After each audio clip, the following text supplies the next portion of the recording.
Hey everyone, NJ here, host of the NJ podcast, and welcome to another episode of the Conversations segment of the podcast. And remember that the theme of the show is that success is the progressive realization of a worthy ideal. That means you're going after what you've always wanted to go after, not because somebody else is telling you to do so. And that's the only way for you to live a truly fulfilled and successful life. And now on the show, we've got round two. Karabo, we've got Karabo Kerry here. He's an all-round good guy. I wouldn't call him a hustler. He's not a hustler, but he's just a person with great philosophies. And a matter of fact, he has the potential to become South Africa's very own Andrew Tate. I'm joking. So, my man, thank you very much for joining. Thank you very much for coming back. So the last conversation that we had was last year. And at that time, you were conversation number 26. Now I think now you're back. You're somewhere in the 40s now. Somewhere in the 40s now. So It's growing. yeah, it is growing. It is growing. People in France are listening to you.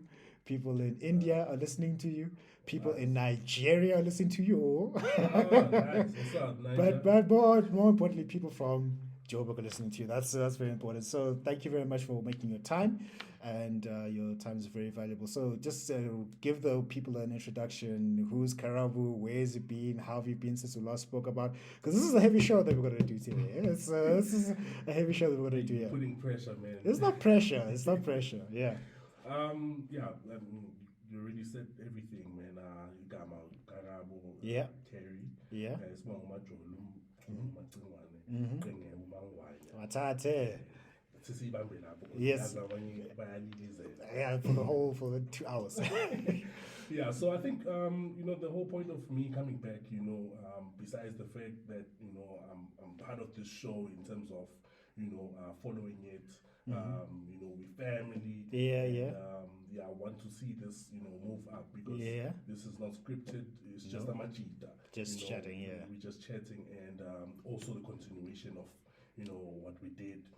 Previously, before. yeah. Because previously it's like over 2 hours. Yeah, we didn't even feel it. We didn't even feel it, yeah. So, yeah. We're just gonna kick it from where we left off. Yeah. And talk about relevant things as well. Yeah. I see you put this ridiculous thing which I think was unnecessary. I do unnecessary things. I mean, just look. I've got globes and an angel and freaking I'm an unnecessary guy. Yeah, man, this is annoying. Why is this annoying? Shiny, first of all. Yes. Why is this annoying you? I think everyone that knows you personally knows that you're a football fan. Yeah. But you just throw it in our face. You don't have to, man. I know I don't have to, but for me, like the thing is like I like collecting objects. I just like collecting trinkets like angels and all that. And then when Messi won the World Cup, I was like, okay, I'm gonna collect myself this World Cup trophy. Because how did you feel when you got the cup? Because we're going straight there. I'm not even joking. So the 18th of December, I was overwhelmed because I was like, yo, maybe it's going to get fed. Maybe it was shy. It was going to be 3. Have you ever seen a 3-0 final, 4-0 final? And then I was like, because I was on nuts because I'm like, this is the last chance for him to cement his status as the GOAT. Yeah. And I like watching people do things that people said you were not able to do. For example, like if you said, I'm going to make $1 billion, and then your making the $1 billion was hinged on that one deal that I could watch on TV. Yeah. I know it doesn't. Yeah, I can. Because I like seeing greatness. So what happened is... I actually went. I made a mistake. I went to go watch this publicly. Okay. It was somewhere in Brum that Sondela had an event there. Okay. So then I was going to go watch them. But why is it big screens, whatnot? Yeah. I'm there. I wasn't wearing my Argentina shirt, or was I? No, I wasn't wearing the Argentina shirt. You didn't have an Argentina shirt? Yeah, because I went to Argentina in 2019, so I just bought Maradona and Messi. I'm extra, I know. Sure. So then, like, God. 1-0, I'm like, yes. 2-0, I'm feeling myself. Yeah. Mbappe scores. That's crazy, man. Mbappe scores again. Yeah. I couldn't handle it. I drove home. I left, I drove home. During the game? No, like, you know what, like, after the end of 90 minutes, I was like, I can't watch this here. I'm going to come back home and watch it here. Can't take it. I couldn't take it. And then I subscribed to Showmax just for the World Cup. And then, hey, next thing, Messi scores again. Yay! Mbappe another one. Hey. And then the penalties wasn't actually even close. I mean, France didn't Yeah, do well on those of penalties. course. The final kick, when I can't remember who scored the final penalty. When he scored that final penalty, I got up. I was like, yes, Yeah, yes, you yeah, son of a yeah. bitch. Yeah. Hey, because I'm like, woman, son of a bitch, man. Hey, I ran around the house. I was like, I jumped up and down, and then I Yeah. fell down on the floor. It was a crazy one. It was man. a crazy. It was crazy. I think what made this one of the most iconic moments Yeah, yeah, in yeah. football history was the fact that, firstly, it's Mbappe versus And Messi. Messi. Yeah, They have it's the nothing two but greatest respect, players. Yeah, yeah, yeah, yeah. for each other. They play together Yeah. and stuff like that. Also, when we go into analyzing the whole match that Yeah, happened, there were goals, and that's what we want. Exactly. You know what I 6 mean? goals in the final. Imagine. Exactly, that's crazy. Yeah, yeah. And with these days, it's mediocre. Now you find teams that just want to do a 1-0 or a 2-0 and then Like, babagi pass. yeah, one, like the Champions League final yesterday. Yeah. Exactly. Yeah. I didn't even watch that. Didn't you watch I just that? saw Pep, and then I was like, can't. I'm happy for Pep because Yeah, me and yeah. Pep come from far. Yeah, like, did you phone him? Did you phone him? I had to highlight him. Yeah, but yeah. He was too busy. He was too busy crying. Okay, good. Pep, when you get on the show, we'll talk about keep the ball possible. Yeah. So that final for me was the best final Ever seen it? ever. Yeah. I can go back to most finals that we've witnessed. To be honest with you, in terms of football and how it has elevated the standards. Yeah. You can't get nothing better than that. No, you can't. So there's too much pressure now with the next World Cup that's coming. Yeah, it's probably going to be pop. Exactly. It's probably going to be pop. It has to be too much. Now we need a final where we've got 10 goals, like 5-5. Exactly. Yeah. So football. I know you're a big fan, and you were too busy looking at the international football. Forgetting about things like Kaya, like some of the Kaizer Chiefs fans. What about it? What about the Kaizer Chiefs? I feel nothing for Kaizer Chiefs fans. Nothing. Nothing. They must see all the fire in the world. For Mama Kali won't care. So the last time I was here, Yeah. I told you about a 7-year-old that has never seen Kaizer Chiefs lifting a trophy. Yeah. Now that 7-year-old is turned, I think, 8 or 9. Still hasn't seen He that. hasn't seen that from Kaizer Chiefs, and I'm here for it. Yeah, well, I'm here for all of that because growing up it was tough with these guys, because they were powerful back in the day. Yeah. Yeah, I know now. They must catch all the hidings. And it's funny that Kaizer Chiefs fans don't understand that we don't finish a season without lifting a trophy. No. You know what I mean? It might not be a major cup compared to a league, but we do lift something. I think by the way, you're a Paris fan. I'm a Paris fan. Hey, Paganea. Yes, I've been a Paris fan all my life. Like how I started to become a Paris fan, my mom was a Paris fan. And she's the queen. Yeah, exactly. That's why, like, if your marriage doesn't support Pirates, I'm not to funda. And then she supported Pirates from back in the day. She was so invested that, like we are today. If Pirates was to lose, her entire week is missed. I can't.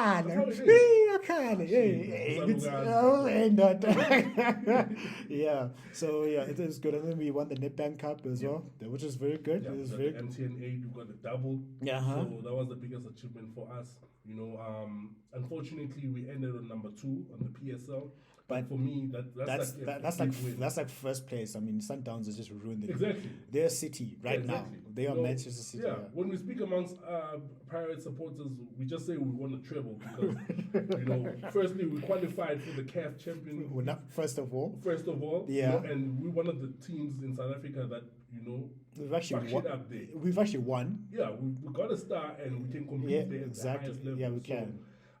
It's not going to be put to waste. Exactly. Mamelodi Sundowns, no one really cares about them because they're not entertaining. No, it's like it's boring now because even when you bet for them and you put in $1 million on them, you're gonna get $1,100,000 rand. Exactly, because the odds are so high. Exactly, you know what I mean. So I'm very happy about last season. I'm definitely gonna have a great 2023 because of that season. Yeah. And on a serious note, for some of us, soccer plays a very huge role in terms of the energy and in terms of the mood that puts you in. Let me ask a question. Let's say with all the pressures that you face now in life, when as cheat, if there was none of that outlet, no football or whatever sport that you can go to, how would your life be? It was going to be crazy Yeah. because we find solace in such things. Yeah. We find comfort. We gain our strength.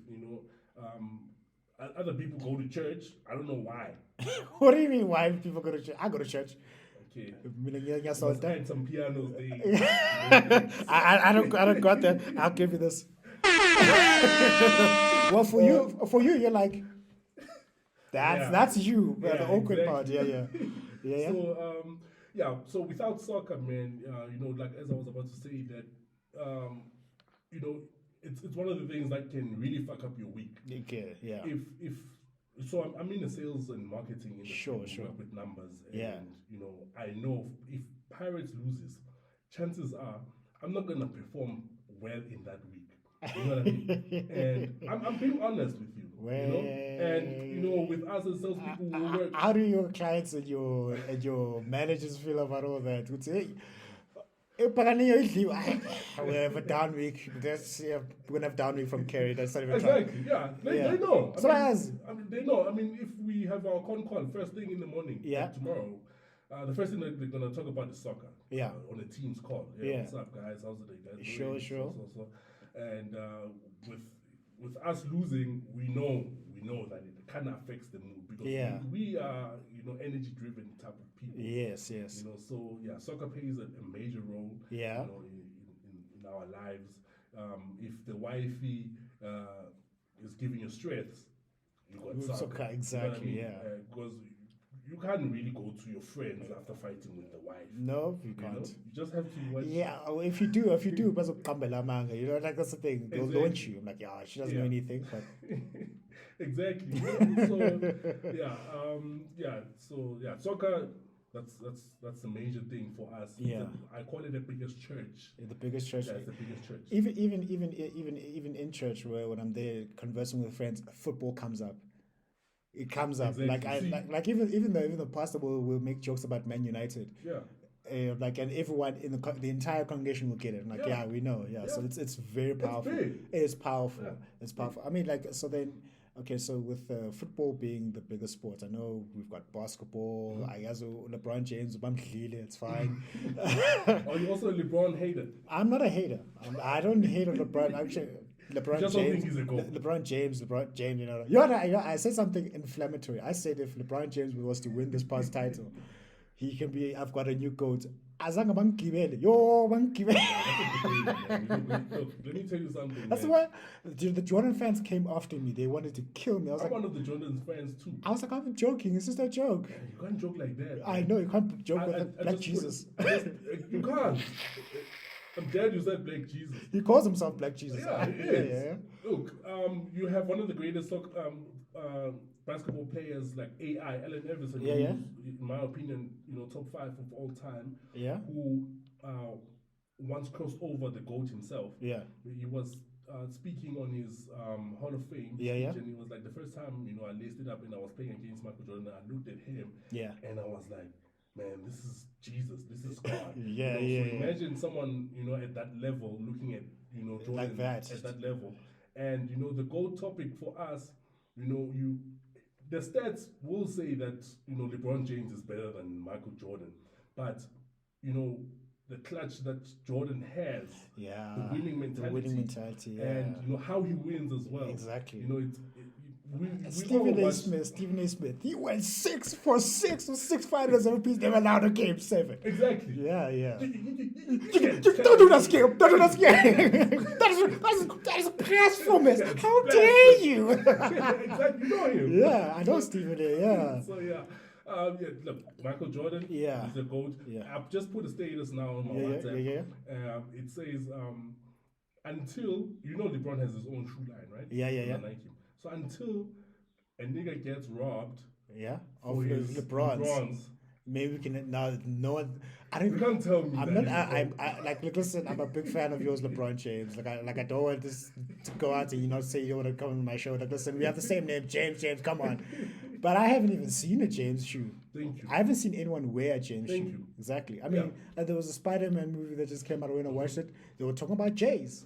Exactly. Even to like, look, there's a song. There's no song about Jays LeBron on my James. feet. Yeah. Jays on my feet. Exactly. Exactly. Yeah. So, yeah. So we've got.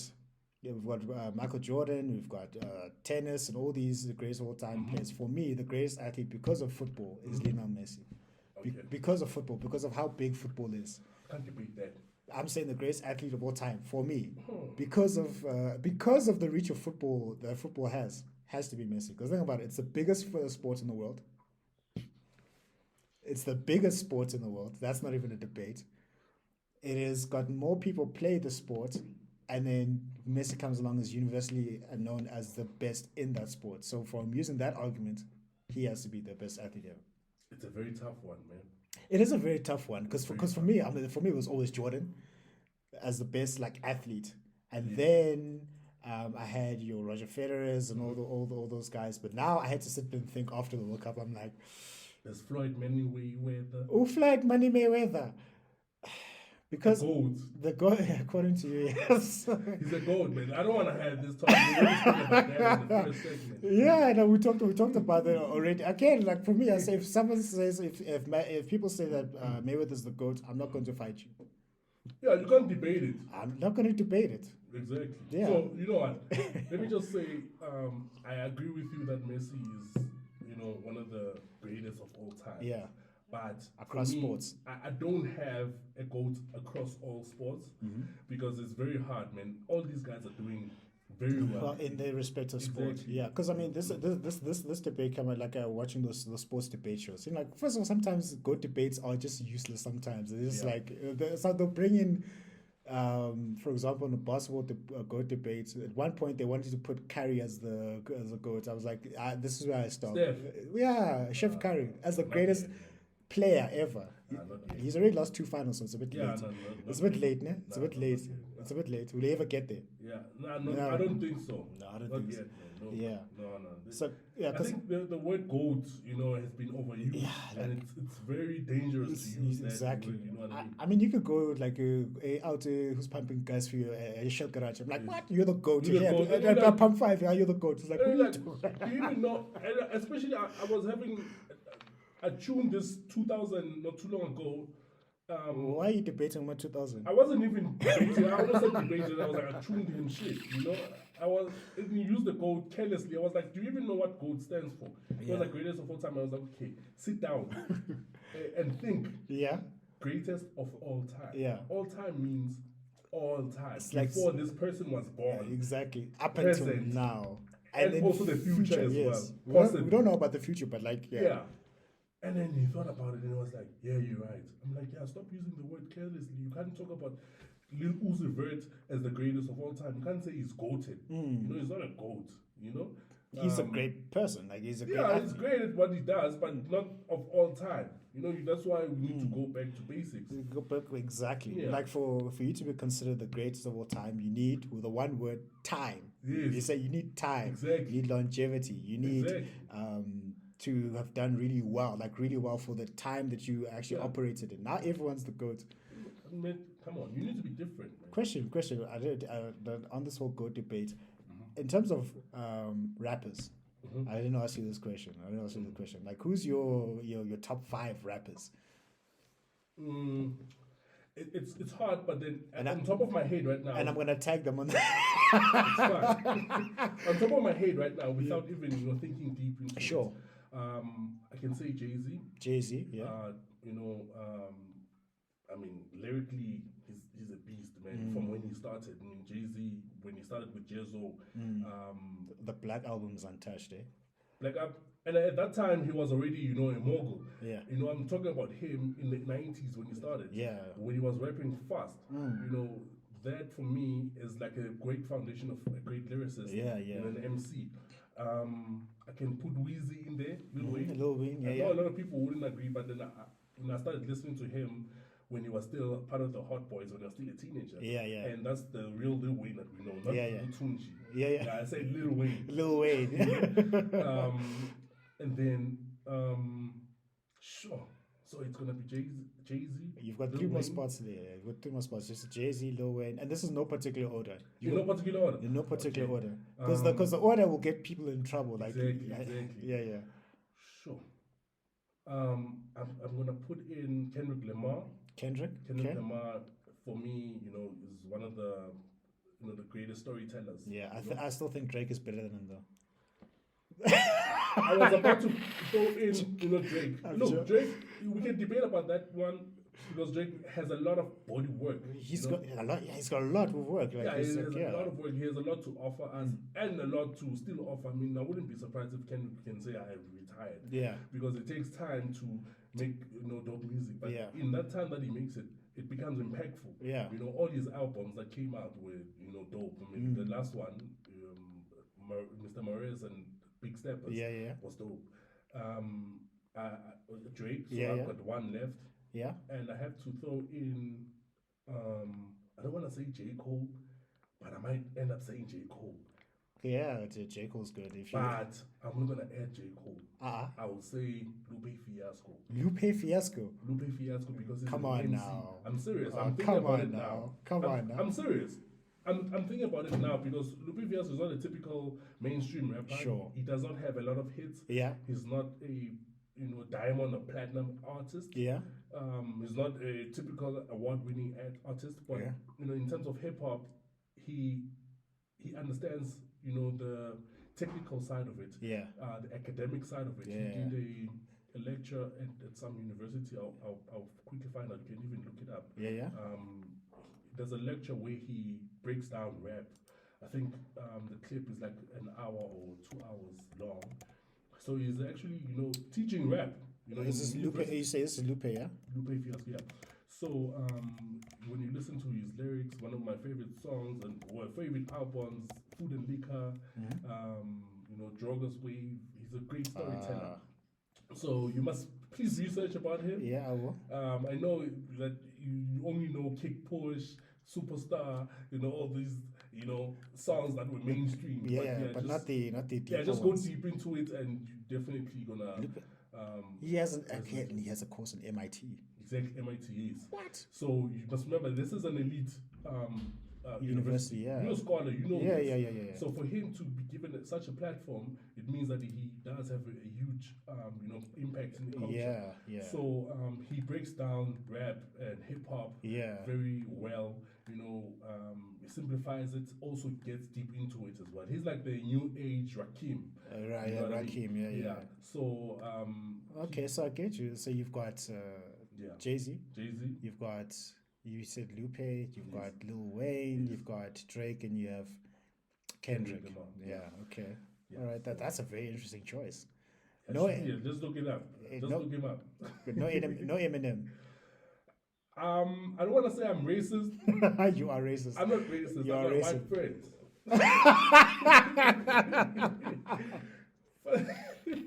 But look, M for me, I know a couple of rappers that can go toe to toe with him, and I feel like if he was black, he wouldn't have been as great as he is, because one of the things that made him to be a shocker in the industry was because he's a white boy. You know what I mean? He rapped black, and he had a nice edge into his material. He's funny as well, without him even knowing. He's weird, and also he was associated with Drake, who's a goat in terms of production. So if Dre touches you, you gold, you elevate it. I don't. So no Snoop Dogg, no Big Daddy Kane, no Andre 3 Stacks, no. Killing me, man. Like, okay, here's my top five. I sat down and I thought about top five. 3 Stacks. Like, I think if he was to drop an album, we'd all die. Yes. The world would end. Yeah, he's in Japan now. Yeah. Acting all weird, just living life. Yeah. If he says I'm dropping a full-length album, we all die. All of us would die. All of us. So I actually didn't rate him. You know what I was like? I remember I was chilling with my brother-in-law. He's a hip-hop head.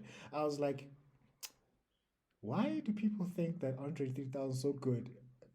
He was like, what? Yeah. He's amazing. He's amazing. I'm Yeah. like, okay, yeah, let me go do my Yeah. research. I'm like, this guy, Yeah. he'll kill us if we had a full-on album. Yeah. He'll kill us. Look, Andre Justex, I think one of the biggest crimes that he did, he never gave us a solo album.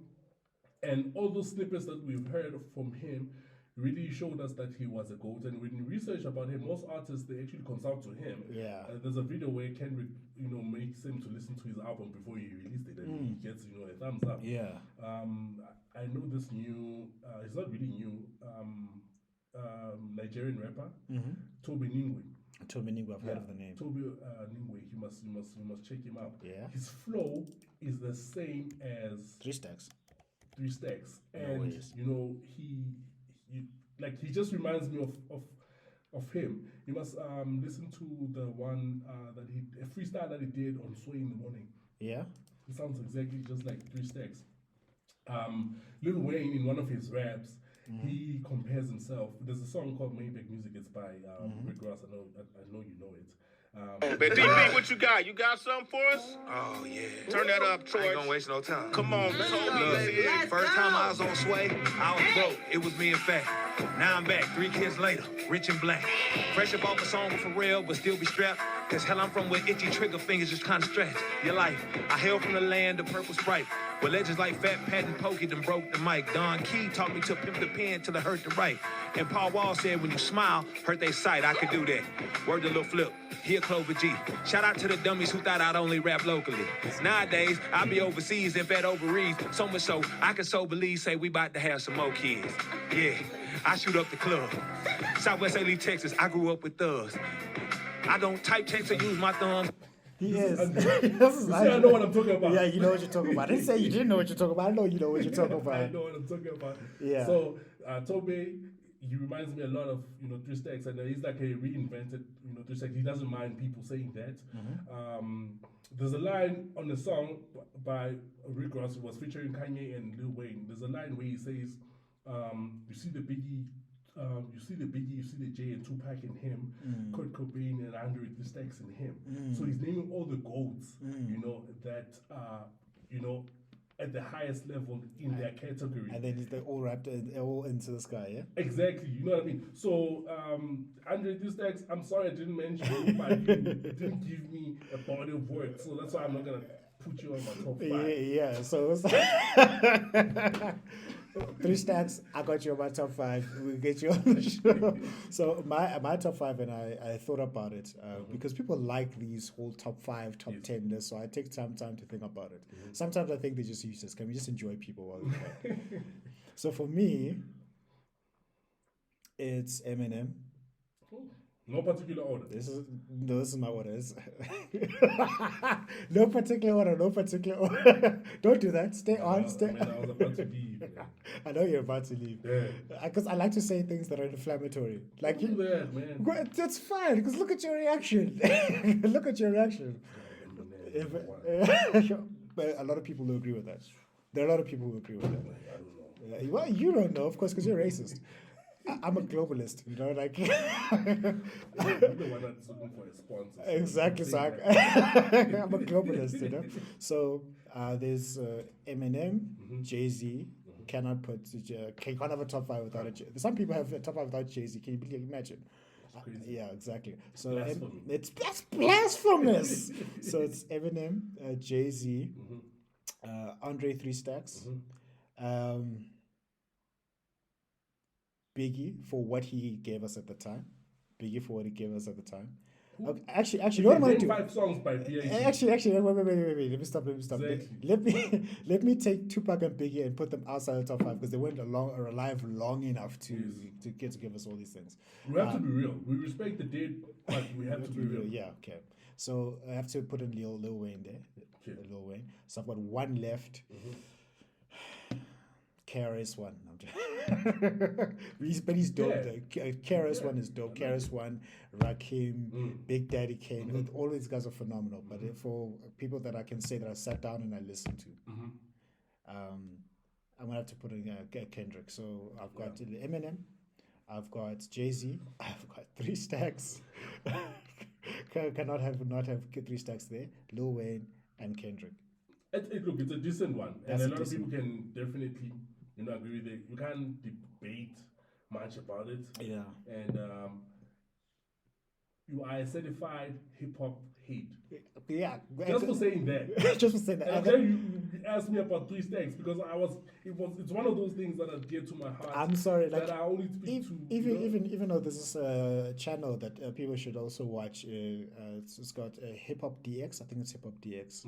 They do a lot of hip hop history and everything. Yeah. So then they were talking about was it the history of hip hop or history of lyricism? Okay. And then they were trying to break down the different bars and how it works. Nice. The first person they went through is Three Stacks. Yeah. It started there, and they also talked about Biggie in terms of like how he would rap over the bars and whatnot. Oh yeah. So He was a good lyricist. in terms of lyricism, he was great. In terms of just pure passion of rapping, no one could touch Tupac when he was rapping. Yeah. I think lyrically, Biggie was better than Tupac. He was more better and lyrically. he knew. And Tupac knew. Yeah, he knew. Until they got hit with Hit 'em. That one. Still number one in terms of this song. Yo, hit him up, and Ether, just like Ether, yeah. Ether's number 2, yeah. But that's the like P Diddy was on the shows talking about how hit him up still hurts them to this day. I would too. Yo, yeah, I would too. Like he went hard there. Yeah. So speaking about Three Stacks, I just remembered now that one of the things that made him to be impactful in the culture was the fact that he put on the South Side. Remember, the South Side was never famous for hip hop, and when he won the award for best artist, as Outkast, of course, the room just became quiet. Yeah, and he came. You must look it up. He came and to collect the award, and people were booing him. And you must remember back in the days when you're in a certain city, you get booed at. Remember when Tupac, Dr. Dre, and Snoop Dogg collected their award, and they were in New York. Yeah. And they come from California. Yeah. And Snoop Dogg was like, "Oh, New York does not have love for us. Well, let it be known then." Yeah. So with Outkast, when they won, they were right in between because usually the people that would win is from the south side or the west side. Sure. So he was like, "Oh, so people don't have love for us.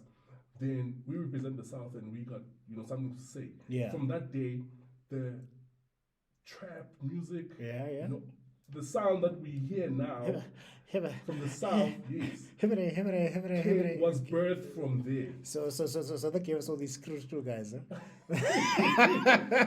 Yeah, but they messed it up. Well, they messed it up, Yeah, but they the messed it up. original, But all the artists from the south side, they have all the respect that they need to give to Andre because that was the time when hip hop from the south side became big, became major, yeah, and they made money from it. Of course, they made Because stacks. it's always been New York or California. Yeah, so East side, West side, and then he it's always been like broke that. down the barriers. Let's take hip. Okay, I'm going to say that I don't know much about. I'm hoping you do. Hip hop within the South African context. Yeah. So who are your top hip hop guys? Given the fact that we lost AKA. Shit, man. Yes, I was touched that day. Hey? Yeah, I was touched. I was touched. Besides, who did it? Did you do it? Was it you? Was it you?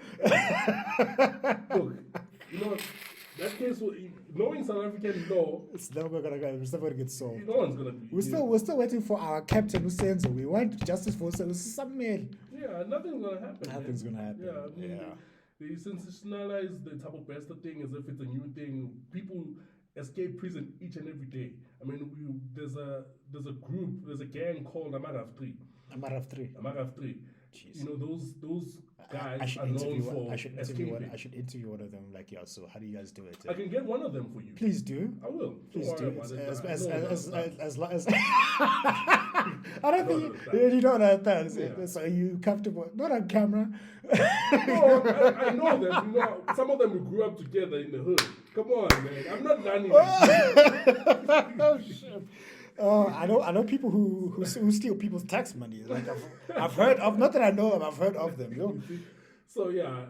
Please, like I just wanted to ask her. So like, escape prison me. I'll hook you up. Yeah, please do. But South African top 5 for me. Yeah. R.I.P. Pro Kid. Yeah. And then he later on renamed himself as a pro. K.O. definitely one of the best lyricists in the country. Mm-hmm. I will throw in AKA not because he's dead, but because I've always put him as one of the best musicians. Yeah, I know. He's not the best lyricist. Have you seen him perform live before? I have. I knew him. Oh, you knew him. Oh, you knew AKA. I knew AKA. Oh, okay. I So, knew him. so, I don't like so it was you, was it? I'm joking. No, I did. I've watched him plenty times. Yeah, I haven't seen anyone perform like that ever. Really? Not like the way he Oh, performs. Yeah. The way he Puts performs. in the work. He's like, puts in the next work. thing he's lying on the floor, still rapping, It's and crazy. then It's crazy. he'll Look, bust it- a move. Oh, it's, a, no. it's a beauty to watch him, especially if you are in the same stage as him. So Yeah. most of the time I've watched him, perform. I think maybe 5 times, Yeah. and all of those times I was, a Backstage. few meters away from meters him, away, yeah. watching him. Yeah. He has strict rules whereby not people not being allowed on stage. Sure. Or only his bouncer and Yeah. some colored guy. I know him as well. Some kind of guy. Yeah. Is that the guy's name? Some kind of guy. I don't That's know it. him. I don't know his name. All I know is that guy will fuck you up if you get on stage. Bouncers, like, listen, I thought bouncers, man,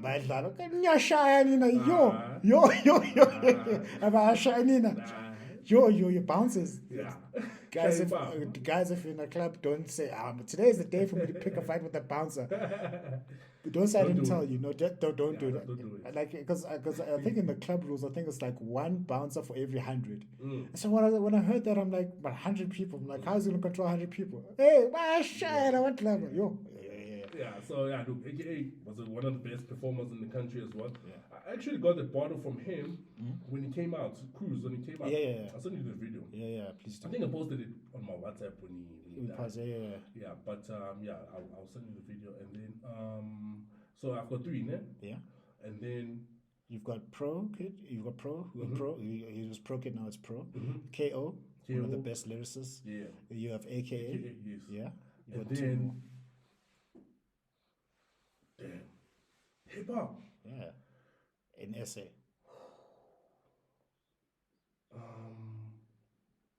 I don't want to put Casper because, sure, Why did Casper you? is not a good lyricist. He doesn't make nice music too. He makes music for the club. I'm not gonna pump Casper when I'm driving. Tito Moin while I'm driving. No, like, I'm keeping it real. Hey Casper, Like, the day I get you on the show, what edge does he have? We're gonna miss this guy. Well, let's some Landa though. I'm trying I'm serious. I'm trying to keep some sponsorship from Biliato here. Yo, listen, I'm kidding. No, I don't know. Like this is your top 5. This is your. Casper, one thing He's a I can give him businessman. is that he can perform. You can perform. He can dance. He can do whatever. I've got nothing but great respect with him, even as a businessman. Lana. But when it comes to We'll music, talk about okay. yeah, let's take it back to the music. Yeah. Because I can control myself. Yeah. I wouldn't put him on top 5. Sure. In my humble opinion. Yeah. No disrespect. Yeah. But I think one of the guys that were very impactful in the South African hip hop, it's Nasty C. Nasty C. Nasty C lyrically, this guy would kill you. It's a bad hair. Yeah, he would kill you. Yeah, he would kill you. This Do you guy- know what this guy, Nasty C came up and said, hey, Nasty, we need to talk about that. The day you said you could come out and body Eminem, I'm like, yo, Yeah. he outright said he could body Eminem. I don't know where that ended up, but You like he said it, yeah. Eminem. He said he could body Eminem. I don't know if he was joking or not, but Yeah, he's pushing it. I like the confidence. very, I like the confidence. very. I like the confidence. Yeah, I Yeah. like the confidence. But not he's like he's a next level, eh? He is definitely. He's This next guy, level. you can't tell if he can appeal in every country. America, South Africa. This guy had a Netflix series, a Netflix show Oh really? in Japan. Zulu Man in Japan. Japanese crowds loving songs. Imagine. Akunin Zulu. What Yeah. is that? Yeah. That's Yeah. nasty to see. Yeah. So yeah, all respect to him. Yeah. Nice to see. And then I will put in. Oh, you said greatest of all time, right? Yeah, within like with its greatest all time, your top 5. Because again, South African hip hop, I need to do more of my research and get more into it. Because for me, I know the usual suspects. You didn't talk about Deleuze. How dare you? Just I mean, look, if I were gonna put it in the list, then I might as well put MT as well. They usually back better than the list. Yeah, if sure. We have to be honest. If we have to be honest, yeah. We have to be honest. No, I'm being inflammatory, you know. And then I'm gonna put in Dumi, Stogie T. You know, Stogie T he's one of the godfathers of South African hip hop. Yeah. He's one of the bridges and also one of the educators of how you should deliver, especially on the lyricist part. Sure. He doesn't have a lot of body of work. I know this one EP. I think I forgot the name of it. It's Sheep Wolf or something like that. He spits there. Yeah. What he did during lockdown as well, you know, it contributed a lot into the culture because a lot of people were just sleeping on him and they didn't know how much he really, you know, is to our culture. He's like the South African KRS. You know, no one can fuck around with him when it comes to, you know, dissing and stuff. I mean, Ricky did it, but then with the Ricky, it was personal because he was signed under Motive, which is his record label. And he didn't say anything about his talent. He just spoke about money. Only. Yeah, You know what I mean? So, so it's going to be Stogie, KO, Pro, Nasty, and who else? There's one name that you mentioned. AKA, yes. Yeah. Okay. So that's my top 5. Is that your top 5? Yeah. Okay, like I'll take that top 5 and I'll make that my top 5. You're going to run with that because you don't know South African hip hop. As much as I'm going to admit it, that's why I have this podcast so I can learn. I can learn. I'm not gonna lie to you and say, no, because people lie out there. Yeah, they will lie. I know my stuff. Okay, who's your top 5? It's like the WNBA. Who's the top 5 WNBA players of all time? I don't know. Exactly. I only know the one that was talking about the ring. I know that one. Okay, right. So, like, name your top 5 WNBA. I don't know them. You don't know them. Then you're not a feminist. Then you're sexist. Why are you not supporting the WNBA? We're gonna talk about it. We can get into it. Well, let's get it. Let's get into it. Like, so. I'm not a feminist because it has been messed up now. You know, by society. I'm all for feminism when it's about equal rights. I'm not about feminism when, you know, women get rights and more privileges than men. Yeah. Originally, the movement of feminism was about, you know, getting equal rights. Yes. Not women overstepping the men and also disrespecting, you know, men and also wanting to get certain privileges that, you know, men have given them. Because if we have to be honest, you know, the whole feminism was given by men because if men wanted to, they would have continued oppressing women. Yeah. You know what I mean? Because if we have to go back into history, there's no matriarchy that stood the test of time. It's always been, you know, men that are ruling the world. So the same privileges that you have been given by a man, you are fucking around with it and you're abusing it. You know what I mean? It goes back to, you know, relationships as well. I'm just gonna jump into it. Sure. Whereby you find women that you know, not have nothing to give or to put on the table. Yet they're looking for a certain type of a man. They're looking for a high value man. You sound like Kevin Samuels. Hey, you got the Godfather Kevin Samuels. You are average at best. You're a solid 6. which is ludicrous. So what do you think about that? I mean, so you think about a lady, who, to be honest, is a solid 5 on whatever scale people are putting it on. Has got 3 kids, doesn't earn quite a lot, but then now she's got these expectations that are here. What that are just crazy. And what do you say about that? Okay, so now my thing is, every woman on planet Earth is looking for a high value man. There's no woman that will say, I'm looking for an average man, a man that is like this and that and that and that. Every woman is looking for a man that has status, that is looking good, that is ambitious, and that is also a productive man. Every woman is looking for that. I can ask 10 of them. I'm sure 9, if not 10, will say they're looking for the same man. So you want to do the next couple of weeks?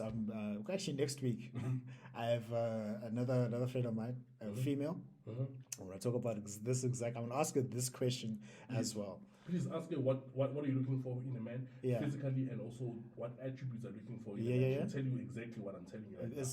So now, she's looking for a man that looks like me Yeah. with a bit of money. Yeah, with a bit of money. Yeah, because I'm told This dark guy, and yeah, handsome. you're TTH, tall, dark, and handsome with a nice Exactly. beard. You know what I mean? Exactly. You know, it's just that I don't have, millions in my account. Otherwise, I was gonna be an ideal man. But I am. Man, he's got millions. He's just hiding there.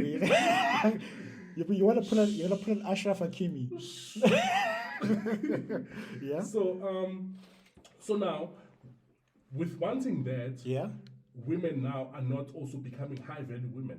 Oh. And to become a high value Talk to woman, him. What's a high value a woman? high value woman has nothing to do with money. I've never asked that question actually. I can tell you. Let me Please, break it yeah, down. let me know. A Yeah. high value woman is a woman that is feminine, a woman that is agreeable, not Sure. obnoxious, Yeah. a woman that is beautiful, that takes care of herself, Yeah. a woman that is preferably fit as well. Sure. So now, also, one of the things that most men are looking for, especially high value men, are a purity of a woman. Yeah.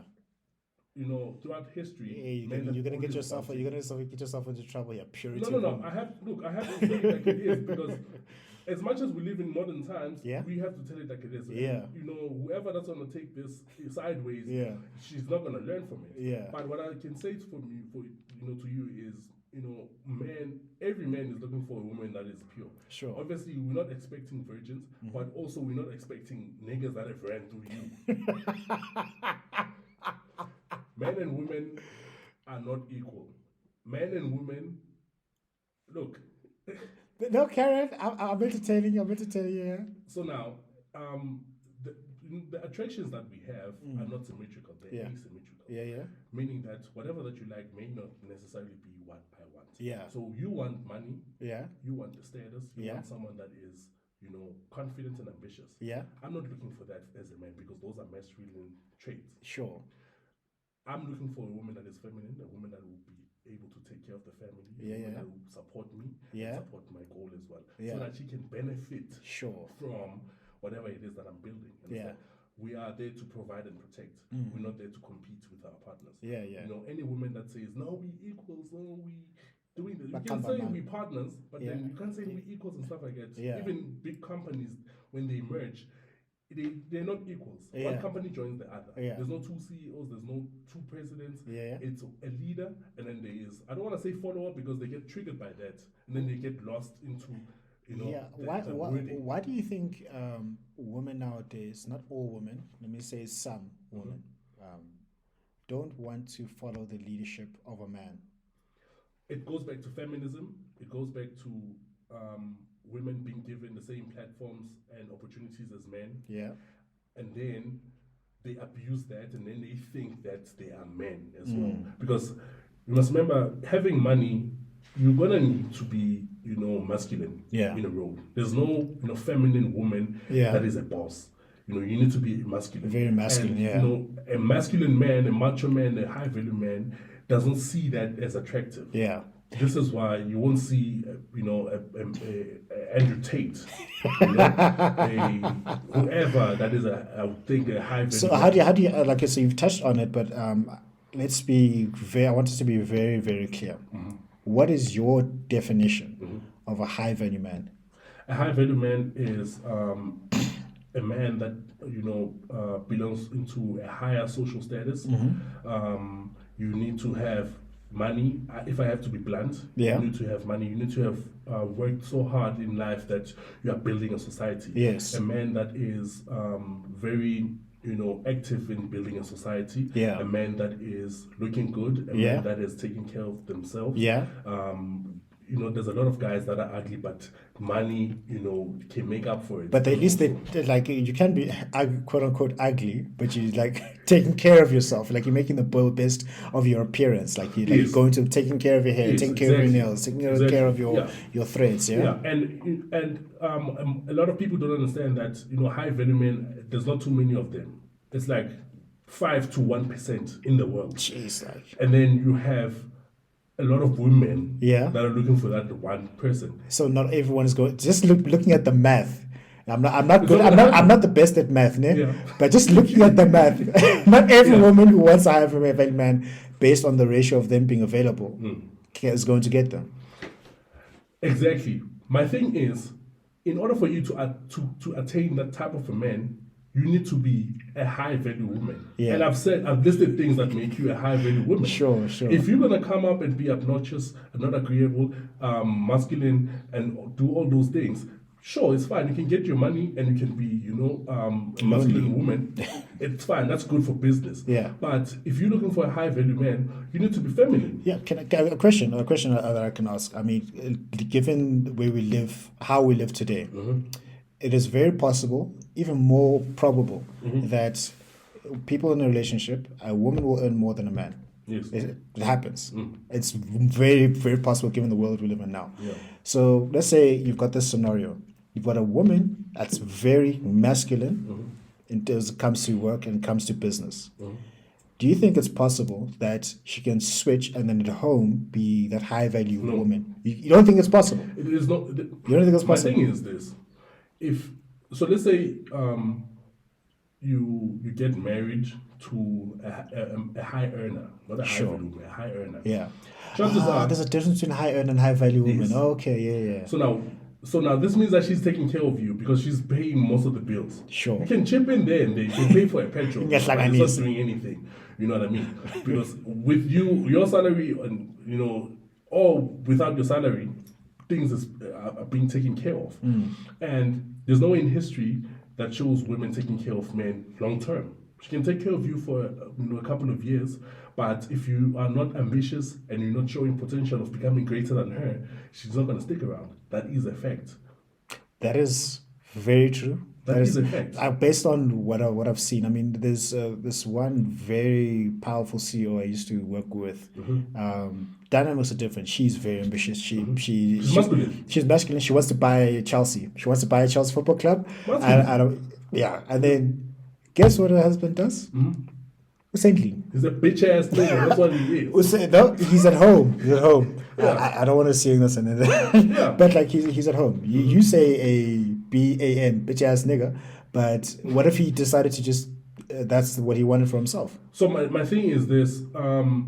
Like I said, women don't take care of men long term. Long term. Okay. Women. How much time do you have? You're in a situation whereby like your partner earns twice as much as you, because until she wants to, have kids and become. You must remember what I wanted to say was, women find their joy in building families, having kids, and also they are more of people. Is that your statement of fact? It is a fact because most women, they find joy in creating. Sure. Because that is their sole purpose, creating, and also nurturing. Most women, and this is a fact, you can even look it up, most people that are on psyche meds and who are going through therapy are women between the ages of 35 and 45 because of the decisions that they made earlier on. And you realize that those people don't have kids, they're not even married because they were masculine all their lives. It's fine, it made them to become rich or to have money, but That's then deep, at the end of the day, they're gonna die alone, and that's what people are not. Women are not built for that. We are into things. We like things. We like World Cup trophies. You're like You know what I mean? Women, they want kids, they want generations and stuff like that. Yeah. If you look at your grandmother, Yeah. and you guys come through as a family, Yeah. out of her came 3 different generations. Sure. And 100 people in that room. From her. Yeah. She's the happiest woman ever. Yeah, because she knows that through me, all of this exists. Generation came. Yeah, You understand what I'm saying? Yeah. That is the purest joy a woman can find. Sure. You know what I mean? If you can ask that same woman to choose between her career and her money to be alone or to be a housewife And have be that taken care of and have by her kids, family. she'll choose become a housewife. Yeah. 9 out of 10 women, they prefer to be housewives. Yeah. But obviously, because of the certain situations, they become, masculine so that they can become productive. So do you think if that is the sole driver of a female to become a nurturer, a mother, have a truckload of kids and grandkids and great grandkids and to build things and create and be nurturing, do you think that the females now who are masculine and drivers, is that somehow our fault as men? Is that somehow our fault? What role did we have in having that paradigm? I mean, making them have that paradigm. So to be honest with you, I don't want to stretch this into a world level, but let me put it into a South African perspective. Sure. And this is one of the topics that I wanted us to talk about, ilobolo. Hey, says Sakoka. Yo. Said that. Yo. I know one person is asking himself, so where does our fault, and ilobolo come in? Yeah, I'm sure. gonna bring it closer. Yeah. Yes, when you come from a certain background, you are obviously prone to become masculine because you need to build up. As a woman. Yeah. If you grew up from a single parent, you need to work hard. Unfortunately, you need to compete. That's but the way it most is. women who grew up in a nuclear family, but there's a mother and a father, and they got taken care of. Yeah. Even at an older age, they never saw a need to work hard. And originally women were not meant to work. Yeah. I mean, I would prefer my woman not to work, and then I would provide for her. Take from where I left it. So now, when it comes to ilobolo, originally ilobolo wasn't something that has a certain value. It was a token or something that was given to a family as a sign to say that we appreciate what you have done for Mtanenu, and the hard work that you put in, and now we would love to take this flower. This is why one of the most common things that is said during the lobola negotiations as abakhunyi is sibone imbali besacela ukuthi ithathe sondise umndeni wethu. The whole point of it is to create a relationship amongst families. So now, in history, around the 1800s, there is a leader called Theophilus Shipston. Theophilus, okay, yeah. You must also look it up. Yeah. He saw this whole thing happening around, all the families being built and all of that. You must remember, Dala, you come with inkomo eyodwa. Yeah. You come with a stick for umama. Yeah. You come with, something nice, to a family, and that would, qualify as ilobolo. Yeah. Because you are giving something. So when did these I'm a four pipe come in as ilobolo now? I'll tell you just now. So now, when you bring these things, you are simply saying that I will take care of your kid, and this is what I can offer you guys to show you guys that I have something. You know what I mean? And there's more where that came from. So now, if a pipe, is looking at all. He's a white man, by the way. That is a white name if I've ever heard of a white man. Yeah. So he saw all of that. Yeah. And then he created a certain standard that ilobolo mele iqale ku 11 cows. 11 cows? Yes. So now, if you are a headsman, meaning you are a person that has... So how did a white man get to the point of influencing a culture that's not his? You must remember, when you rule a land, you get to amend certain things. Yeah. And also, there's a smart way of introducing certain things. Yeah. That would entice people. It worked best for, the daughter's family. Yeah. Because now I'm out of pocket. I don't have money now. Yeah, exactly. So now you are saying that's so interesting. I was expecting at least 2 cows because I mean, as a father, I'm married with 1 cow. Yeah. I'm expecting at least 2 cows from this person. But then now this white man is telling me that I can get 11 cows for my girl. I want all of it. Definitely. You know what I mean? So now it happened like that. Yeah. And then so now there was a rule. You must look it up. It's there. It's history. So it's 11 cows. Yeah. And then if you are a headsman, it's 16 cows. And then if you are a king or a chief, it's more than that. So now in modern times, the whole point of it from that person, I almost said a white man's perspective. I don't want to sound racist, but then from that perspective, the whole point is to destroy marriages and is to destroy families. Because that's where families are being because made. now it's really hard. It's hard. It's hard. And also like that makes a lot of sense as to why Abodaki, Tina, we take so long on average to get married because we're like, I can't afford this. Yeah. Your mom probably ulobolo 1,000 rand back in the days. Yeah, it was a lot of money. Yeah, I haven't asked, but back in the days, yeah. However, it was a lot of money for Ubakila. Yeah. and he had to work for that. Yeah. So now, it's because we're living in different times now, but they've built whatever it is that they had together. Yeah. Now, you need to build yourself up as a man. You need to have you need to have an apartment. Yeah. You need to have a stable job. Exactly. And then you also need to get your shit together. Exactly. All those things, if we have to be honest, they will take around 10 to 15 years. By the time you're 35 and you were 40, you are already you are now a high value man. Yeah. You understand what I'm saying? And when you're a high value man, which I'm bringing back to a high value man, you have options now. Yeah. And what do you do when you have options? You exercise them. options. And by that time, you are called trash and all of that. I'm not going to work 10 years and 15 years and not have a wife. And then when I can finally find a wife, now I need to marry one wife.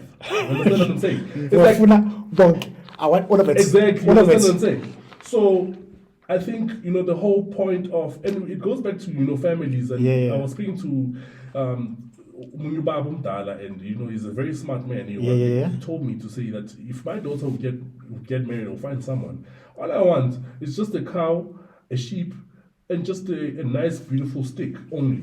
Oh, yeah. Only if this man can promise to take care of my daughter. So is that where the whole stick thing came from? Yes. From way back. I was wondering, I'm like, when they asked me, I'm like, why? Why do you want? Because cows and We're headed with sticks. not only die. Yeah. So now a stick will forever be a reminder that. Oh, so it wasn't like a practical thing that you used to like. No, not really. Oh, That's why okay. sometimes you find them decorated, and then you find the salugas endlini.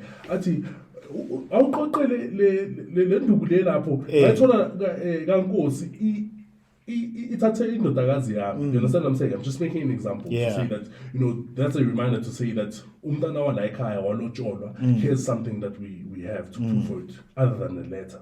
So this whole thing here, Lobola, and people being charged 50,000, 100,000, 150,000 for a woman that has been ran through.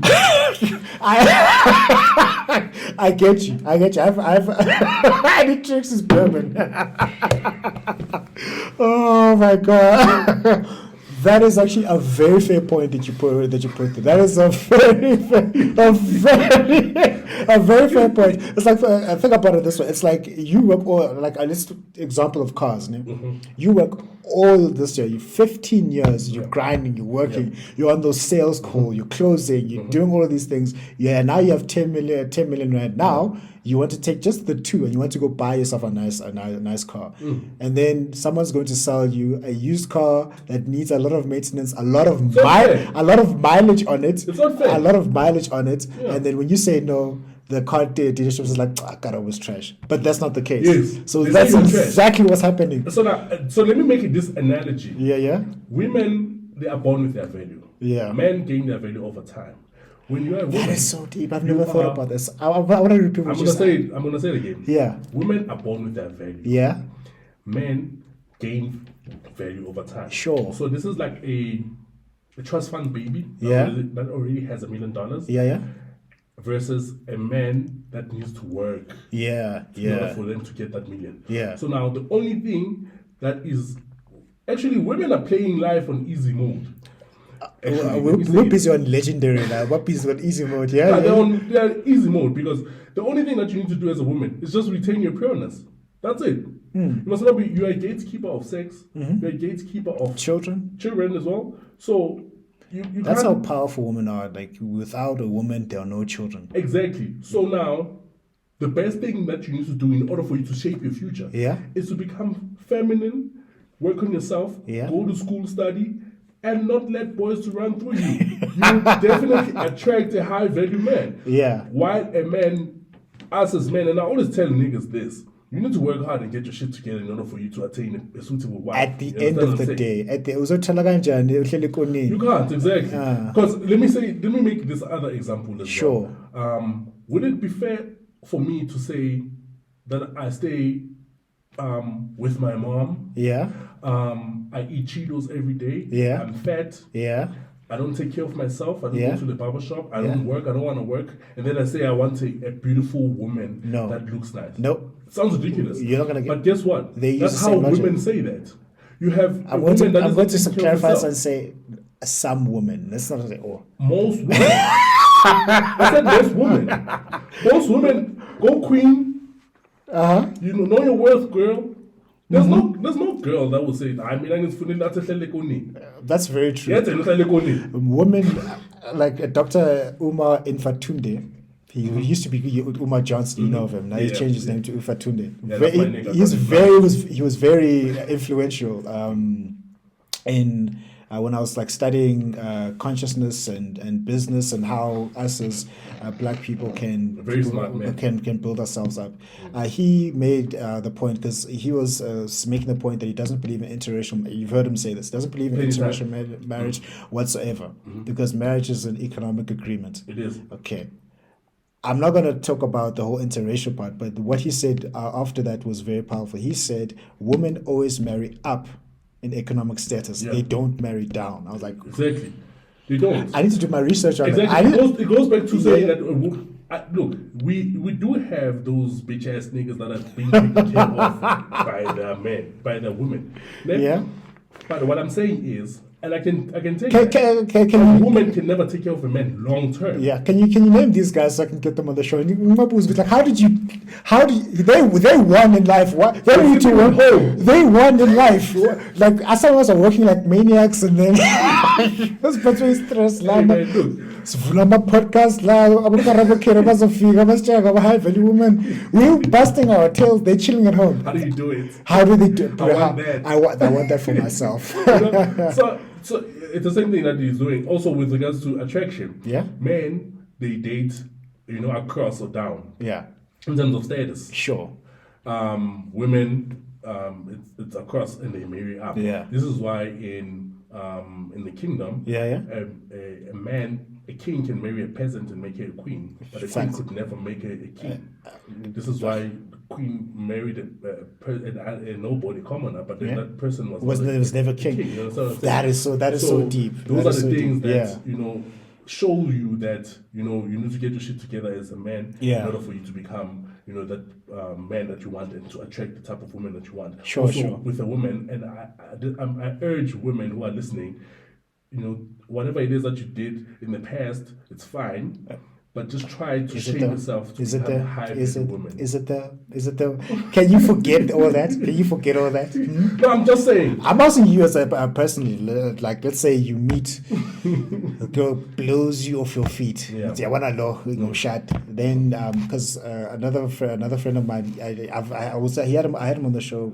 It was episode 19, I think, and he's all about high value man, high value this. He's Kevin Samuels. I must. You guys must look up. You guys will have a great time. A great time. Yeah. And then, so he's all about how body count matters. It does. How body count matters. This is why I said that in a woman in her purest form is virginity. But we live in modern times. So do you know what Brakila said to me? It was the funniest thing ever in my life. He said, like we were sitting down and we were talking. I was still in the streets before I got off. I was still like the streets were still calling. I was still playing tiki-taka football. Get the ball passable. Get the ball passable. Get the ball. You had to. That's the thing. Otherwise, you're not attractive. You don't have experience. It goes back to symmetrical, asymmetrical. Yeah, the standards are different. Yeah, the standards are different. So then I was like, I sat down. I was like, okay, right. I think I was like 26 at the time. I said, okay, I think cutting ins and minimage. Like I want to like focus and much. Then we had the real talk about this specific topic about men and women, virginity and whatnot. And I was like, Njabul. Namhlanje. I'm a virgin when I'm namhlanje. Yeah. Ilaba, abantwana. No kids. That is the standard of virginity. According to Kira, I'm like, and I was like, yeah, right, Phil. It's crazy. It's not the ideal. It's crazy. It's not the ideal, but that is today. That is the standard. Crazy. And I think part of it is our fault as Amachita as well. Part of it is our fault. Look, man. I'm not gonna. Obviously, my thing is this, and I know a lot of people will bash me for this comment. Yeah.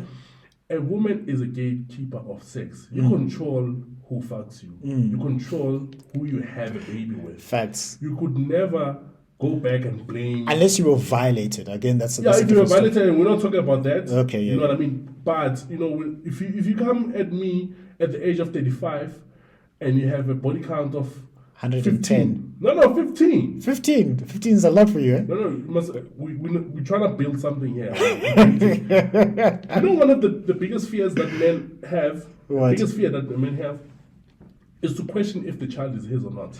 Ish. So now, if you Yeah, marry a that's- virgin, Yeah, there's no question. there's no question. But then if you marry someone who was a hoe, there is a question. You know, there's this. I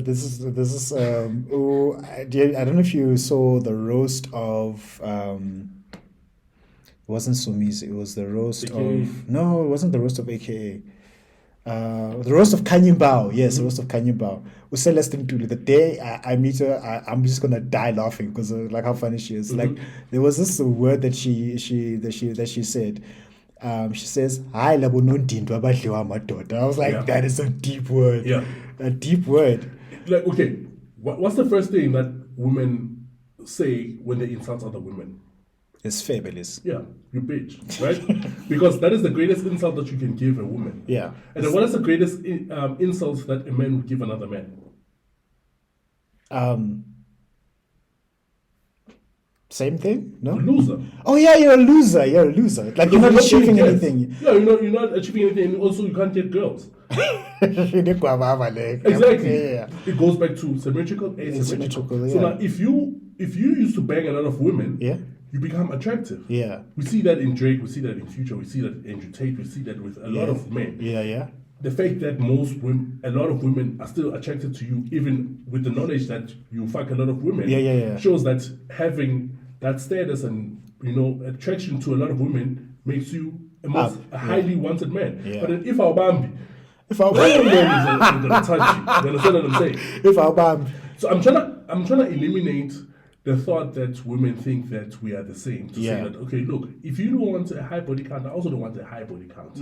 First of all, you're looking for a man that has experience sexually so that you can enjoy sex. Yeah. You don't want to be teaching a man Yeah. how to fuck. Yeah, You know what I yeah. mean? So get that's the ball why possible. Get the ball possible. exactly, you know what I mean? So I always, I always urge men, to take care of their business first, and I always urge women as well, especially young women. I always want to, speak to young women about, the value that they have before they even indulge into sexual activity or even dating. Sure. When you go back into African culture, besides, looking into different ethnic groups, you realize ukuthi imihlanga isahanjwa kangaka. Imihlanga it's a girls' initiation who are preserved as virgins and then they are, taught how to become wives and women. They must change the standard. If auna ingani, we cheat. It must be signed into the constitution. It's crazy, man. It's very crazy. But then I'm not an unreasonable person. We're not unreasonable. Obviously, we're not out there looking for virgins, but we're looking for, a woman that has not been went through. For the longest time in my life, I still think to today, to not disappoint myself. Maybe they still exist. They do. Just But maybe you're not gonna bump into them. I've to this day, I've never actually met A virgin. not female Yeah. guy. But obviously after a certain age, let's say after the age of 20, Yeah. I haven't. Look, and it's a shame because back in the days, No, maybe most one, girls were virgins. Maybe one or two. Maybe Yeah. one, two. But the thing is most of the people now, some of them, a lot of them are married, some of them are divorced. But They ran through. it's not to being married. It was for me. That's why I was virgin, just to not disappoint myself. After the conversation I had with my dad, I was like, they don't. I'm sure they do, but The fact that it's hard for you to find, virgins in the times that we're living in now shows that, the value of women is declining while the standard is increasing and men are continuously trying to better themselves. the standard of men, what's required of men is increasing. men go through a lot, Karabo. We go through We a are. lot. Yo. We are. I mean, look, I'm expected to have, now the standard is, the stakes are up now. I need to have, more than 2 cars. Just like the interest rates, huh? The stakes are up now. Why must you have 2 cars? It shows that, the other car is not from the bank. You know what I mean?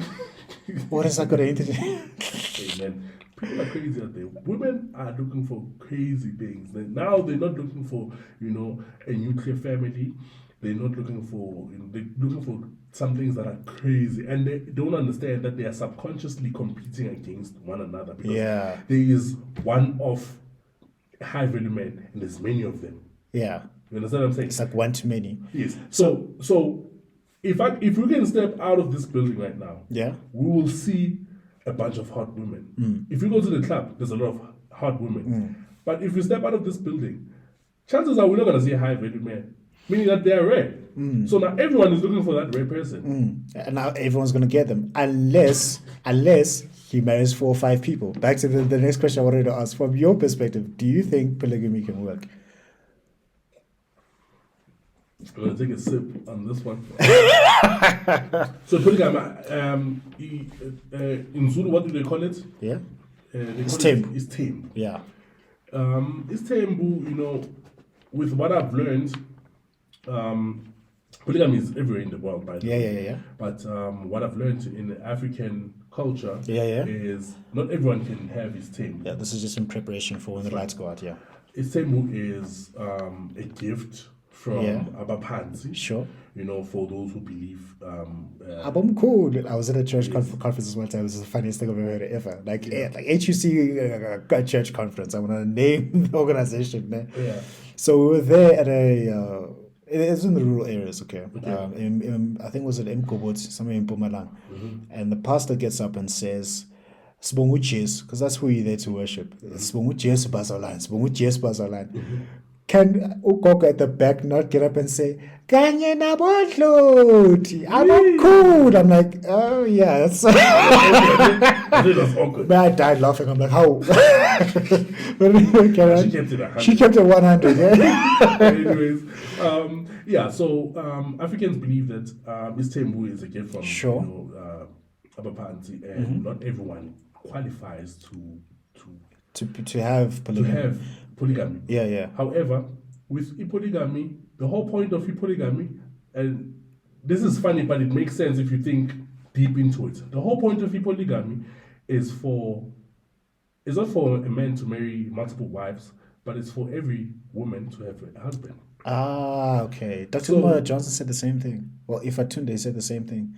I don't know, probably. Yeah. But women, because of this whole movement that's going on and so forth and so on, they don't even want to think about the idea of polygamy.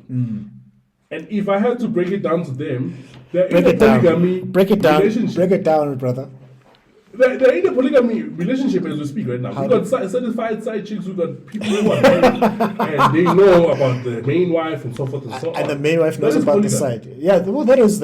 It just hasn't been certified. Good say and shut down. Yes. Yeah. It has its pros and cons, but I think with the pros, it's very serious in terms of increasing the family.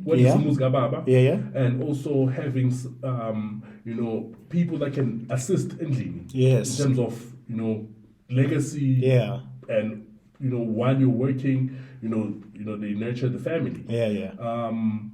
Besides, having sex with multiple people, changing them without feeling guilty about it.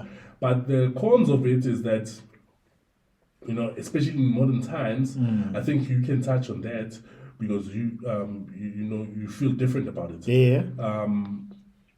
There's obviously quarrels around it. We've seen it with the most famous people that are in polygamy, people that we know. That, there's always quarrels. There's no peace. Who's tame. It's not like before. And I know it has everything to do with laws and rights that have been passed over the years. So the question I'm going to ask you is, how can a polygamous marriage work? What are the rules of engagement there? Like from your perspective, from what you know and what you've experienced, what are the rules to make a polygamous situation work? Okay, so first of all, in order for you to be in a successful polygamous relationship, you need to be a high value man. You need to be able to afford things. Yes. That is can't be broke and have that is the number one. Snobonongo, machankura. Yes. Secondly, you need to marry a feminine woman that is domesticated and understands her role which is to nurture a family. Sure. You can't marry another, strong black independent woman. Like that, for example, Beyonce would never go for a polygamous marriage. she She's too wouldn't. high value. She's a boss, high earner. She's not a high value because she's making. You must remember, a lot of people get this thing wrong. A high value woman has nothing to do with money. As you just, from your perspective, as you just clarified. But like, okay, so for Beyonce, love you. Enjoy. I love the Renaissance tour. So when you come back to Joburg, like apparently we can't afford her. Joburg, a Beyonce show we can't afford her, apparently. Yeah, we can't. but then that's a high value in terms of entertainment. Not as a wife. If Jay-Z could divorce Beyonce, she's gonna have a hectic time marrying someone else. Is it? Because high value men don't find women with money attractive. Why is it because they're insecure?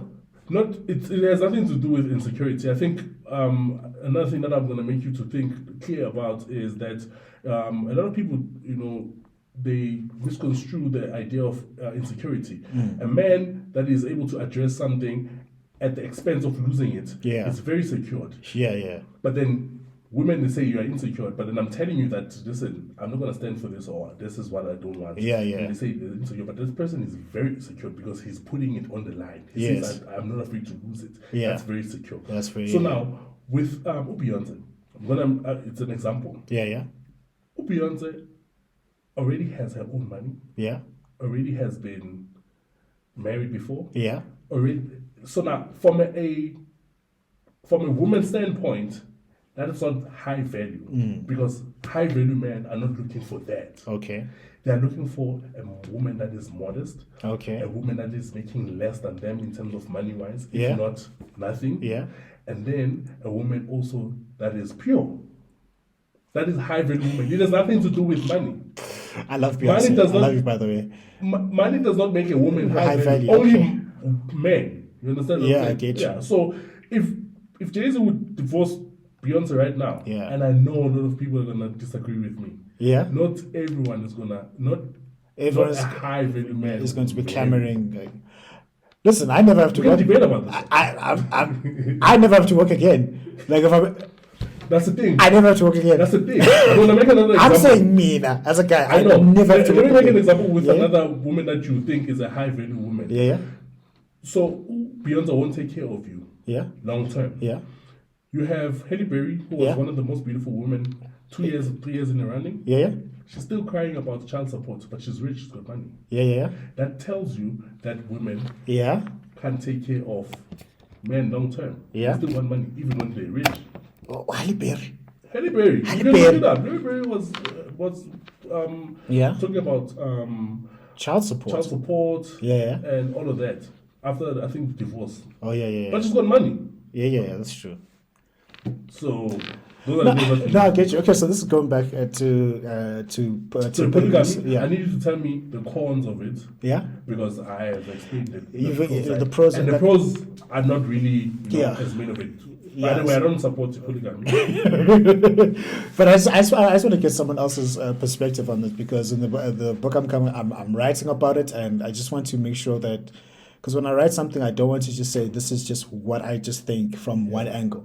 I want to 360 it. And I want to 360. I want to make sure, what does Karabo think about it? What does literature say about it? What does people experience say about it? What do children who have been in a polygamous household growing up, what do they say about it? Are they happy about it? Are they for it? Are they not for it?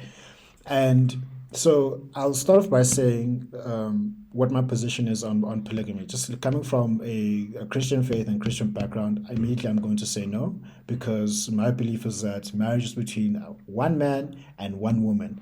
I'm going to clarify that: one man and one woman. Yet the heroes in the Bible multiple bitches. No, I get that. But just because that they did it didn't make it right. But God approved. I disagree with that. That is a difference between God approving it and him letting it happen. Those are two different things. Okay, God let it happen. That doesn't make it right. But anyway, the point I'm saying is that one man, one woman. That's what the marriage is. King Solomon had like 700 wives. Yes. King David had multiple wives. 300 porcupines.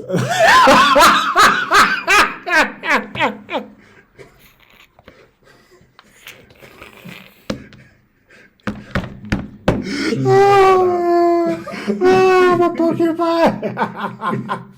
I'm using that from now on. I'm staying at 300 porcupine. I'm biblical. He's biblical. The concubines. I'm a porcupine. So anyway, that's where that's number one. That's where I start from. Then I take that and I put it here, and then I look practically. How has it worked? Because we can talk about something in theory and in practically. How has it worked? So, like what you said, the genesis of polygamy is to make sure that every woman gets the chance to be married to a man, and that man needs to be economically significant. Yes. So, if you take away economic significance, it doesn't work. So, if a woman is economically significant, she's got her own means, and she can also make her own money. She has this.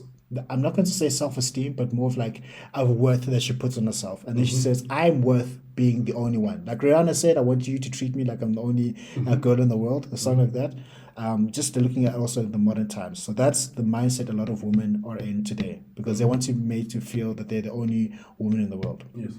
Then we look at children who grew up in polygamous marriages, and they say abayifuni. And I've spoken to quite a lot. I have too. Quite a lot. People I've never met. People I've met. They say they don't want it. Why? I think it's because outside of my convictions, what I believe. Let's say it was a practice thing. That's what we should do. Right? Let's say something that we should do. The man, you need to be strong, and you need to be principled. And like you said, it was a gift. You need to be gift from Abba Pants that it works, according to you. Now, if it's not something that you were given, so you're forced, it falls apart. Yeah. Now, if you've been given that and you're not acting according to the rules of engagement, it falls apart. Yeah. Now, there cannot be any favoritism. If you have 4 households, like 4 different wives, each and every single one of them must get exactly the same thing, exactly the same car, exactly the same house, exactly the same budget, exactly the same time, any time that there's an imbalance, kids can see that I'm favored, I'm not favored. There's a disparity there. So looking at all of that, I am 100% not in favor of it, because people who say that they want to do it, people who are currently doing it, barring 1 or 2 that I've met, we can tell, you can see good structure. Actually, one of my therapists, right? Oh, you're the therapist? I've got multiple. I've got everyone. I've got someone's going to pray for me. Hey, it's called being it's called being an adult male in 2023. That's what it's called. You're the therapist, you know that? Never. No. I would suggest it. Look, I'm humble enough not to say that I'm not gonna say I don't need it. You know, I've never tried it because I'm an African man, and I think that's a problem. I think we should. We're not taught about that. No, we're not. That's why we jump off buildings and we shoot ourselves and kill ourselves. We're beating women, and it's got nothing. We're saying generally speaking. No, not you. You don't know. You're an all-round good guy. You don't do that. you just go. That's the biggest lie. So look, I agree with you. Yeah. Polygamy is not really the best way of building a family, especially in this times. With me, I'm relevant to times. I like referring back to the history and how it has worked very nicely for history. But in modern times, you have women now who are standing up and they are able to choose, if what they want to be part of that. You know what I mean? Yes. And I'm all for that. I'm all for women standing up and wanting to do whatever it is that they want. I mean, any woman that I'm associated with, or that I've met in my whole entire life, they've got something going on for them. Exactly. And, big ups to them.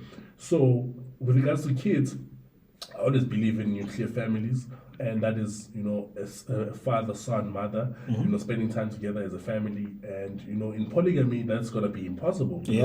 You have to be working 3 times hard to make sure that you maintain all especially these in this economy. You know what I mean? Yes, it's crazy now. You know what I mean? So you have people that are unreasonable now who are still looking for polygamy, but they don't understand what it takes to be able to withstand. Yeah, that's why I was asking, what are the rules of engagement? How do you make it work? Because I'm going to be honest. I came from church this morning. I prayed to Jesus and I said, listen, yeah. Let me be honest. There was a time. Yeah. I sat down and I thought, could I do this? Yeah. Being a polygamous man. Can I have... No, but some people don't want to admit it. Me, I'm going to admit that I sat down and I thought, could I be married to more than one woman? Because I'm seeing a lot of people saying that they would, that they should, whatnot. I sat down and I thought, I'm like, I don't have that strength. Like, I'm not as fuba for. Another, one is more than enough. Ha! And then we're saying this with all respect. And it's a good hate. It's a good, like even a good hate, just to make sure that this person is happy and healthy. She's taken care of. She's right. Yeah. With everything that she says, she's right. And you know what I mean. Everything that she says goes. Now there are 4 different people telling me. I'm telling you. And look, I'm saying this in a more serious note. Yeah. Whereby I've had my own stress in a relationship. And I can't imagine having that double or 3 times. You know what I mean? And I'm able to handle my relationship. Sure. I'm able to. I know my person. I know when she's like this, I need to do this. You know what I mean? I can also be in my own mood as well. Now imagine you're fighting with one, and then you're good with the other one, and then you have to bring that same energy to the other one. Exactly. What I mean? It's not viable. Then now you have kids as well that you need to take care of. Yeah. And with me, I have a son, and there's nothing more that I love, than to spend time with him. And in a polygamous relationship, you can't do that. You can't take your kid to the park and play with him. It has to be a schedule. There's a schedule that happens. Yeah, that's you can bring them together, but because of their mothers. And then next thing they don't get along, and then next they don't usually get along. Next thing by a lawyer, I actually know 2 people that come from polygamous relationships. Yeah. One is saying that he's not close to their brothers and sisters. The other one is saying that I'm actually going to make it a point. One of the guys, he married my cousin. And my cousin had a kid before him. So I asked him the whole thing about purity and like high value women. I said, so you don't have a problem marrying someone who has a kid already, because some men have that issue, have that problem. But granted, he had kids already. And he's like, no. I don't have a problem with it. He's a very great guy. I'm gonna get you on the show, guy. Very, very, very, very great guy. Then he came from a polygamous background. Yeah. And at every single family event, there's like 22 kids. No outsiders. 22 kids. Yeah. And then this is a squad, bro. This is like, I don't know what you call it. That's an organization. That's an organization. Then there's disparities, there's fighting, and then there's favoritism, and it's like, he'll never. And this is one of the few guys that I've spoken to around this, because I'm like, this is a very dangerous thing. I'm glad you said one of those things, because I was afraid to sound ridiculous. Yeah, there is room into this, into this. Tight, yeah. So, and it's a lie that, my kid is your kid as well. You know what I mean? And then you have another woman, that you would marry, but I can't bear you kids. Ish. And then you really love that person. You love this person, you know what I mean? And then, it's very tricky. It's and so complicated. I don't advise niggas to go through this. Yeah. The fact that you can't handle your wife and your side chick at the same time shows, and they don't even know each other. When the side chicks know about the wife. But, you know what I mean? The fact that you can't make it official. You're making everybody angry now. You're making guys angry, you're making girls angry, all of. Guys, I have to say that Yeah. You know, I was told to be controversial today. No, I didn't say that. I said and be real. He told me that I need to, you know, Rile play people. the devil's advocate. Yeah, that's because very at true. the end of the day, I'm leaving here, stuck here with you guys. They know your name. They know where you live. They'll find you. No, it's good to have very real conversations, because what I found everywhere, wholesale, everywhere, people are not being real. Mm-hmm. They're not being real. They're lying. They're talking about this and they're talking about that. You know, that's the thing. So it's good to be real. It's real too. It's good to be controversial. So it gets people thinking. We actually covered everything. We covered I was not everything. checking. You were just checking. Well done. We covered everything. No, that's very crazy. So yeah. So then, do you have any questions? This is the time on the show where you can ask me. You can ask me like any questions that you can be the host. I want to ask you one question. Yes, sir. You call yourself Dlamini now, which is one of your clan names, right? Yeah, that's for when I go play music. Yeah. Are you a good DJ? That's not the real question. I'm just asking. Yes, I am. I am. Okay. What music do you play? Afrotech, yeah. Okay. So now Shama effect. Not a lot. Sometimes. Okay. With variations, yeah. So now, I've never heard you Uztula or you giving out your clan names. Are you able to do it? To a certain point, and I'll tell you why. Because we were never sat down and taught the whole thing. Itagazelo zaonkosi, they go on for like a minute. And it's easy to find them because it's a No. 'Cause yeah, so then from a musical perspective, when I play music, when I start a set, ngicala ngiyithakazela. Yeah. Okay. Unkosi Dlamini wena wokunene. When I got to bomb and then I stop there. It goes on. But can you go?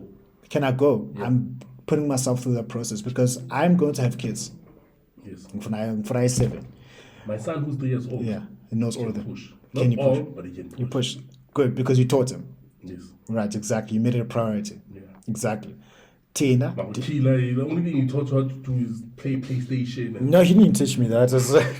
No, I think in terms of continuity, I think this is we also need to be real with ourselves as human beings. Yeah. Up until a certain point, your parents have taught you everything they're going to teach you. Yes. There's nothing more. Like, yeah, they can give you life advice and experience. Now it's on. After a certain point, you being an adult means that you are your own father now. Yes. You are your own father. You are your own mother. That's what adulting is. Yeah, true. Now I need to go and teach myself. So right now I've got a Swati Bible. Okay. I like as good as I am in Isingis. Yeah. I want to be as good in Siswati. Nice. And that is what me and my wife are going through that entire journey now, because I don't know what made me to ask that question. it's a very good question. And it's personal then? Not I really. like asking personal questions. I'm saucy. I mean, I'm an open book. I'm an open because I tell you why. Because I go to therapy. Yes. Yeah. So like it's very important. Like ukshada taught me to like, how much do I really know about my clan? How much do I really know about my ancestry? How much do I know about my tribe, myself? Yeah. Because it's easy for me to listen to Abu Malcolm X and Abu Julius Malem and say your identity was taken, you lost your knowledge of yourself, a stranger in a land that's not yours, ha. But then after that, I'm like, so what do I do about it? Yeah. And so that's why on this podcast I've got people lined up from Eswatini themselves, Nice. from the royal house, Bazofika Lana, and give me a full history lesson. Because when I was going through the process of doing the traditional marriage, like proper, like the way the Nkosi Dlamini do it, it never been done before. Wow. Nice. After that, brother got jumped on the back when it's like, his guy's done all the homework. Let's let's figure it out. Yeah. Nice. I was like, angazi lutho. Like I got Abonkosi from the royal house. I said, okay, what must I do? I realized I had to start from Genesis. Like I learned that my dad didn't know, and I don't know if his dad knew. None of us. I remember sitting in a meeting with all the cousins. Yeah. I must commend you that you took that step.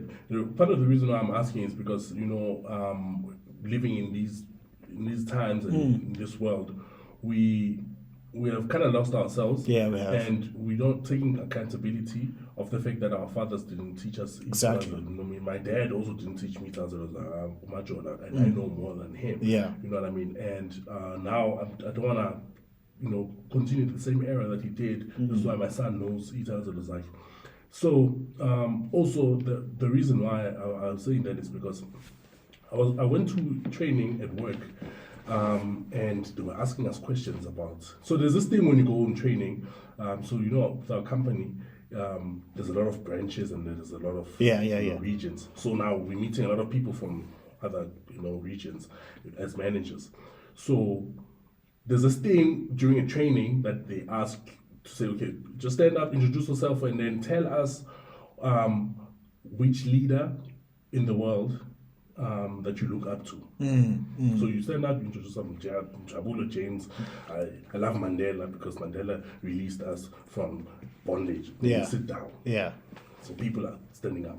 Obama, Elon Musk. Other one said David. King from David. The Bible. I was like, nigga, you don't even know David. I don't understand why you don't even relate to David. David fucked his soldier's wife. Exactly. Anyways. And he killed the soldier. He had him killed. That's your leader. You know what I mean? So it was my turn to stand up now. Yeah. And I just suddenly got some goosebumps because I'm African, man, and I needed to. I was impressed by some other guy who stood up and he was like, he looks up to his uncle. Sure. I stood up and I introduced myself. So the company knows Kerry. They don't know Karabo. Yeah. So hi, my name is Kerry, from this place. The leader that I look up to. So it's dead or alive. Yeah. There's a dead or alive. Okay, Yeah, that's dead or good to alive. clarify. Yeah. So I stand up and then I introduce myself and then I say, remember there's white people there. Some white shit, Yeah. And then I say, udlungani kandaba udlungani umbelebele wadlunga emanqinumeni sisabekelana Halala. ilembe lecamanye amalembe ngokushaka shayini ngesaba ukuthi ushaka wayinkosi yasemashubeni emsinga salophuma khona emsinga saloshona khona Oh, sure. ilanga liphande linye ilanga uhlangene emasifleni amanye amadoda sigidi. Yo. And everyone was like quiet Yeah. because they don't know who I'm talking about. And then I said, wena wendlovu bayede. So now that awkward silence that I felt, I expected it. Yeah. But it was so sad that with the bunch of Africans that were there, They didn't know. they did not know or even relate to what I was saying. Others even felt embarrassed because I was saying that, because I was doing all of that, and it looked foreign to them, yet we are in Africa. Yeah. You know what I mean? And it was part of the training. What I Yeah. did there was part of training. Yeah. Because I That is so introduced powerful. Ushaga Zulu the way he would want Let to him be be introduced. introduced, yes. You know what I mean? And with all his clan names, it's what he does. Yeah. So he's called Udlungani Kandaba. The name Udlunga means ukhankasa ngolaka. We know Ushaga ukuthi uhlanye emehlweni amanye amadoda. Every leader across the planet, Adolf Hitler, Napoleon, those people had mental issues because of the things that they did. It was not normal. So when I saw that, I realized that it is very important to identify yourself and also have a certain legacy so that whoever that thinks about you or talks about you, they introduce you That way. that way. You know what I mean? I That's felt very powerful. proud. Yeah, that's very powerful. One would feel very, embarrassed Why? about it. But, that awkwardness made me realize, good, See, these niggas don't we're know. not in Kansas anymore. Yeah, that they is don't know. that is also another thing. Like you see these shirts I've got, Africa knows my name. Ne? Yeah. It was it's an indictment on myself. Good to like I'm not doing right. I'm not doing right because I've been to the UK, I've been to Las Vegas, I've been to Singapore. This is not something to be proud of. This is not something, I've been to Amsterdam, Germany, Thailand. Don't do that. I've been to Cape Town. It's Europe. But I've never been to Africa, like Angola, Kenya, Nigeria, Egypt, Morocco, Burkina Faso, Benin, Angola, Rwanda. I haven't been there. Like Africa's like abelungu abekho. It's just us. And then I'm busy saying, hey, I'm African this, African this, and then also Africans are waiting for the rest of the world to tell them our story. Yeah. And yet we as Africans don't know our stories. Yeah, we don't. We don't know Abanswati. We don't know Amazulu, Amandebele, the Shongas. Or even where we come from. And we don't know, there's a lot of, and I feel that there's this big rise in African consciousness, the re-rise of African consciousness. And I'm going to say, I'm going to take Mina, Iskatsam, and I'm going to find these African stories and learn African languages outside of Siswati and Sizulu, like Swahili. That's a good African language, Lingala. What do they speak in Nigeria? Igbo, yes, Igbo, yeah. Just not fluent, but like know enough to converse in it, because we're all good with the Queen's English. We even have. They say I speak like an American. You have an American accent. Yeah, they say I've got an American. Which part of accent. America? Harlem. You're a Harlem Globetrotter. Harlem. Yeah, you're from Harlem. Yeah, that is crazy. That's hip hop. Influence how we speak. Yeah. So that's the thing. And then there's some people are speaking French and Spanish, but you don't know Espanol. You don't know Francais. Like, you know Francais, but you don't know Siswati. Yeah. There is a problem. Well, that for me, that's a problem. Yeah. That's a problem. And I think it was a long time coming, but the moment I said, okay, I need to do the traditional wedding, like it was school for everybody in that case. And I said, look, listen, I think no people are more powerful than Africans. No. I don't think anyone's more powerful than Africans. Now, the problem with you see with some Africans is that you don't believe it. Like the United States is possibly the greatest country ever. Possibly. We're all using an American product. Everyone's using an American app or American product, whatever. And they've got this belief that they are the best. Like, you go there. They believe it. Yeah. Like, they'll have everywhere they go, they say, I'm American. I'm American, and I'm the best. Because, like, think about, like, they'll have the World Series, and it's just them. They'll have the NBA championship and say you're a world champion, but it's just them. Yeah. But they honestly believe that collectively that they are this force. Now, South Africa between 94 and somewhere in the 2000s, we had that Madiba magic. 95 we win the World Cup. 96 we win AFCON. Fish. No Clive uhambile awujambi. Shame. R.I.P. R.I.P. Uhambile. Remember that? Yeah, uhambile. And we had this belief, but then it just started eroding. Now, we used to say, Simunye, we are one. Yeah. We don't have that. We don't have that unity. One person. We don't have that one thing that's like, I'm South African and I'm really. 2010 tried to revive it. We tried with Philip, and then it just didn't stay. It just didn't stay. So like back to business. Back to business. Yes. Especially when we got kicked out. Yeah, exactly. Then it was back to business, and then there was xenophobic attacks the next day, like the very next day. Yeah. And South Africans wholesale, I'm not sure that they believe that they are capable and that they are strong as well as Africans as well. I'm talking about wholesale. Yeah. You get those people with a strong identity and they say, I'm African, I'm not apologetic about it. But I'm talking about wholesale. Do we as a continent believe that we are as strong? I'm not too sure if that's there. Yeah. So that's I'm going to be looking for African stories and please. I'll also send you some stuff as well. Yeah, send you some stuff there. Yeah, so I'm busy reading stuff like Credo Muto. I'm busy reading his books. Yes, I'm busy reading his stuff as well. But so quite I'm a sangom. I'm like, they want me to publish their stories, and they've got interesting stories. Yeah, you must. They've got interesting stories. I'm telling you. As a writer, I think when you go through that research, these are type of concepts that we're looking for. Yeah, we want to read about Credo Muto as well. And, the type of information that we have, we were lucky enough to, have, contact with people that were close to him. Sure. So, please do some research and then, write it down. I think that's where your legacy. Yeah, exactly. Like the whole process of I'm writing it down. Please. I think I need to write my comments on the next book that's coming up. I'm looking at these books and I don't see my name on this. I wrote that before we got into. Before we got into I'm hating on these books. why are you hating on these books? I don't know. My comment is not there, man. I'm already on 2 books that have been written. We'll add you the next. We'll add you the next one. Add you the next one.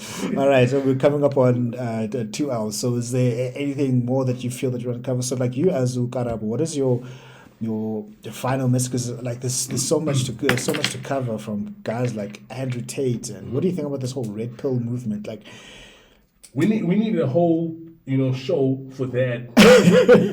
Yeah. But one of the things that I would really like to say, especially wrapping up with everything that we've spoken about, is everything that I've said was not to really discourage or to talk shit to any group of people, could be women or men, but just look at it into a positive, in a positive way. This is just 2 guys that are just chatting. We are as real as it gets. Men, let's work hard, because those are the standards that have been put in. Every man has been given an ability to make sure that they succumb any challenge that they put in, because every standard that is there has been put in by a woman. Unfortunately, we need to respect that, and we need to work hard to make sure that we are those men that contribute to the society. Women also, in order for us to work together, create value, contribute to family, and also bring something to the table, then we are able to coexist. Actually. Exactly. I think most of the things that a big problem in our society can be eradicated if we are able to look at ourselves, look in the mirror, take accountability, work on ourselves in order for us to be able to attract the next person. With regards to anything else, being true to yourself, being African, knowing yourself. The question that I posed to you was a very important question, not only to you but to your listeners as well. At least, take time, speak to your uncle, speak to your father, know about your clan names and what those clan names mean. Where do they, come from as well? You don't know. Maybe you come from, warriors. You know what I mean? And in modern times, obviously, we're not going through physical war, but we're going through a different war. Different war, and you are embodying the same spirits that your ancestors, had. And those are the things that you can draw strength from. So I really encourage us, especially as Africans, to go back into who we are. Even if we go across another race, white people, they know who they are. They know, who they are, their leaders. Their surnames, they mean something. And they go with that. When they are being, motivated by the parents, they tell them that you are a Smith, and they know where the Smith comes from. Where the Smith conquered. You know what I mean? So now when you say Utiwena, you are Mabena. You must know that you Umbuduma. You know what I mean? So those are the things that are very much important. And man, let's stand up. Let's become better men. Let's protect. Let's provide. And that's all I can say. Let's promote the woman, and it's the highest call of responsibility for a man to say, I'm going to protect, I'm going to provide, I'm going to promote a woman. But at the end of the day, what do you want to be? Do you want to be someone people can look up to? Do you want to leave a legacy, or do you want to be a bitch ass nigga? Which one do you want?